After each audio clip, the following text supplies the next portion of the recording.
is a historical biography drama film telling the story of American physicist J. Robert Oppenheimer, the man who had a large hand in the development of the atomic bomb, thus helping end World War II. We see his life from university days all the way to post-World War II. Oppenheimer is written and directed by Christopher Nolan. And with this review, people, I have made the decision to also open a Rumble account.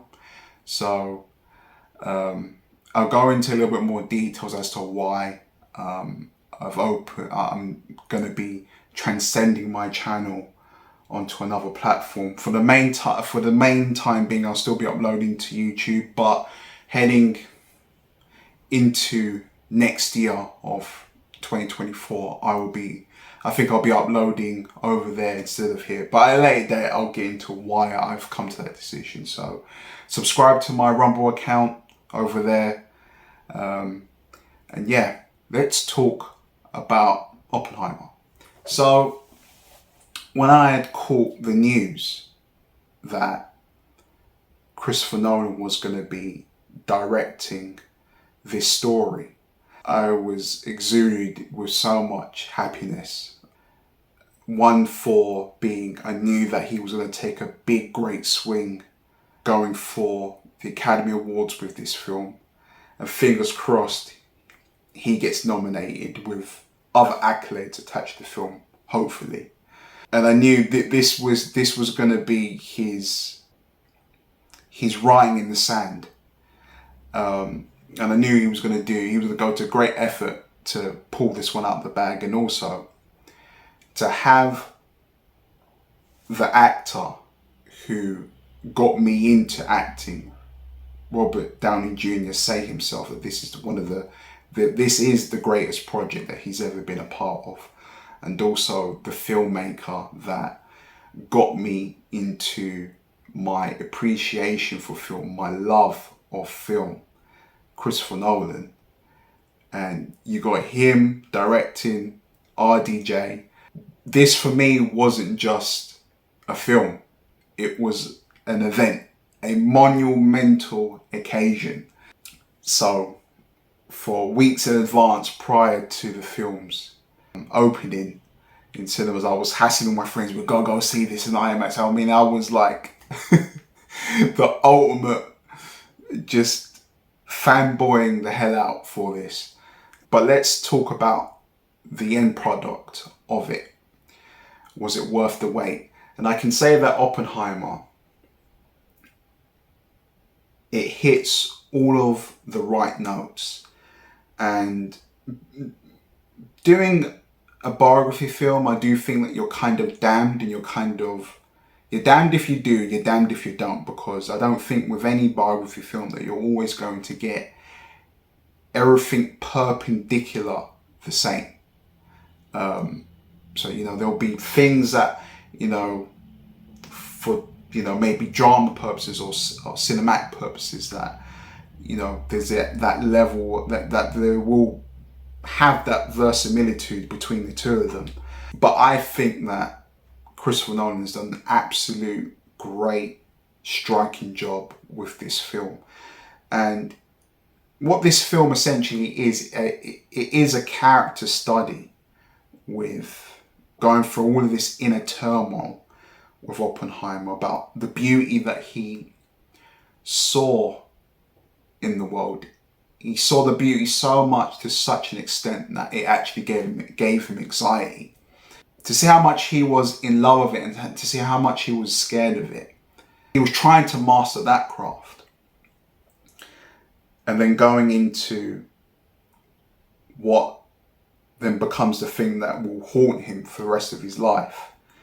And you can see that illustrated with the first couple of shots of the film. You've got water and you've got fire that are being interpreted as this inner turmoil within Oppenheimer's mind. He was created for beauty, but then manipulated for destruction. And it is haunting and it's harrowing. And to add, the performances in this film could sell ice to a polar bear and sell sand to an Arab. They are top tier performances, people. And Matt Damon, Emily Blunt, Kenneth Branagh, who shows up in this film. And what I notice in this film is that no matter how big or how small, even Josh Peck is in this. Anyone with any role, small or little, they really do bring it to the screen. And well, let's talk about the man that had to carry this film on his shoulders, Cillian Murphy.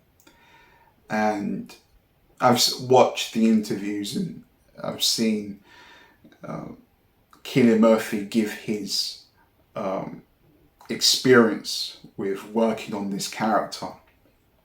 And, the first thing he noticed was that the whole entire script was written in first person. Like, I go over here, I go in there. So Nolan is really applying that seed within his actor's mind that, he is experiencing all of these things in real time. And that, I think as an actor, that would really cement how real this role is. And you can see it play off in his performance. And I gotta say, he's got some, watching his eyes in IMAX, the dude's got some igmatic eyes. Especially when you're watching it in 4K resolution, they're like piercing blue. And, and I think from an artistic standpoint, I think that's what Nolan had in his mind. So he kind of quite peculiarly really looks like Oppenheimer as well, if you do the comparison photos of them. But he done a great job capturing his anxiety, the trust that he had within people. And Oppenheimer as a character was really multi-layered. The relationships he had with women were all women that were communists, and that didn't bode well with the Americans and the army, because they all thought that they were spies. And at a certain point they thought he was a double agent. And there's a lot that was going on with him. And I don't think I'm going to be able to cover it all in this review. But I think Oppenheimer as a character was a man that felt very deeply. And you see things like teachers have their own union. Teachers, there's a commission board where, they've got rights and these things. And you've got to remember as well, the 1940s was a very different planet to what we live in now. The rights back then were somewhat maybe of an afterthought for a lot of things, and stick his neck out on the line. And also, he himself as a character was damned if he did and damned if he didn't, because all of the most intelligent people that he knew were people that did have communist ties. And there was this fire and ice debate and argument between himself and General Grove, who's played by Matt Damon, that, well, there's no other way I can do this, because you guys, you don't have the intelligent physicist in your own country. So I got to look elsewhere to other countries. And obviously that didn't bode well, like I say, with the army. And I think that was an interesting dynamic of conflict within the film. Cillian Murphy shows his insecurities, his underbelly, his even at times how cold and calculated he can. And I do think to a certain extent he did like the idea of the fact of, because people put him on a pedestal, and especially with one of his ex-girlfriends, you just see how cold he is, because he's a man that can probably see, I don't know, probabilities and outcomes that maybe people just can't understand.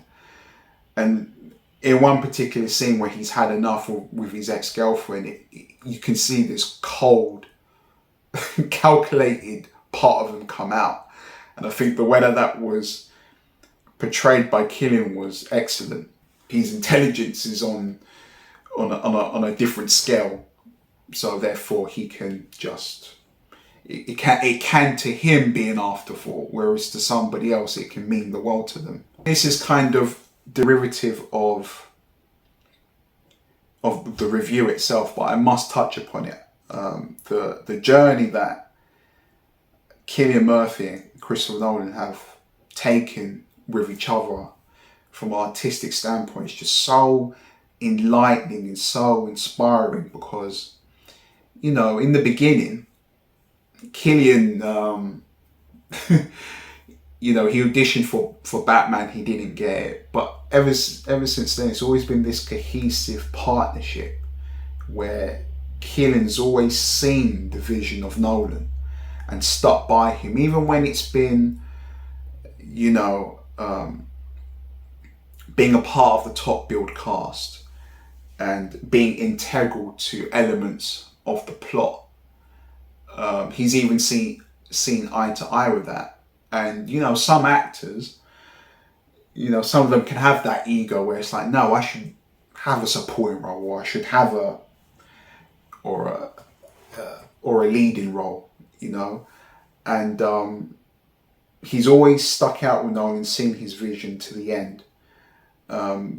Where it, like I say, being a part of that plot, or just simply turning up for a cameo for 2 minutes, like The Dark Knight Rises. And to see him being repaid like this for his belief in Nolan, in his vision, and also I think as an actor he's blossomed with the likes of Peaky Blinders and Quiet Place Part 2. I mean, and a lot of people talk about 28 Weeks Later as well. How he's infinitely grown over the years as an actor, and you can see almost the amalgamation of everything he's learned in Oppenheimer over the 3-hour runtime, and he has to be nominated. He has to be nominated for an Oscar. It's a truly incredible performance. So, Robert Downey Jr. When he said that this was his greatest project that he's ever been a part of, he wasn't lying. And again, I just think it's a mastery of all the cast and Nolan's vision as well. And I think for a long time we've always known RDJ as, you know, as Iron Man, and, you know, the reason why we've always known him as Iron Man is because he's had that, he's been given that massive payday from Disney, you know, being paid $50 million to star in back-to-back Marvel films. I believe it's even more than that, but who cares? Money comes and goes. You can't take it with you. Art stays with, long lives forever. But that's what we've got to know him as, and in this, it's a complete 180 of a character. He plays a quiet but calculating character who does carry a level of prejudice within him, and he does it very well in his performance. And to watch his acting, one scene in particular, which I think I'm gonna have to actually do a video essay on that one scene, where Strauss finds out about the Russians creating a H-bomb before the Americans do. You can see that he, within a couple of seconds, he can change from giving you physical theatre acting and then going into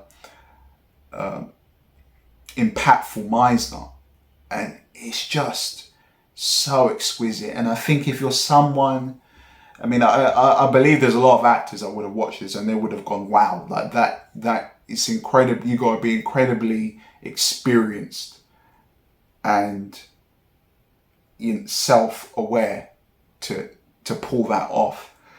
And it was brilliant to see that build up, and then to see Killian bounce off him. And it's for people to really get a real gist of what I'm talking about, I'm gonna have to show you, do that video essay for you guys to understand, because it's mind-boggling. Now let's talk about some of the cons that are in this film. Well, we've heard people talk about what was held as a gratuitous sex scene. I didn't think it was, and it ruffled a lot of feathers in India with the Hindu community. But I think if you're tying it to a dramatic emotional standpoint of the quote of being destroyer of worlds, and you see that it's tied to the demise of a character, and also the birth of the atomic bomb, then you can see the parallels in how that quote works.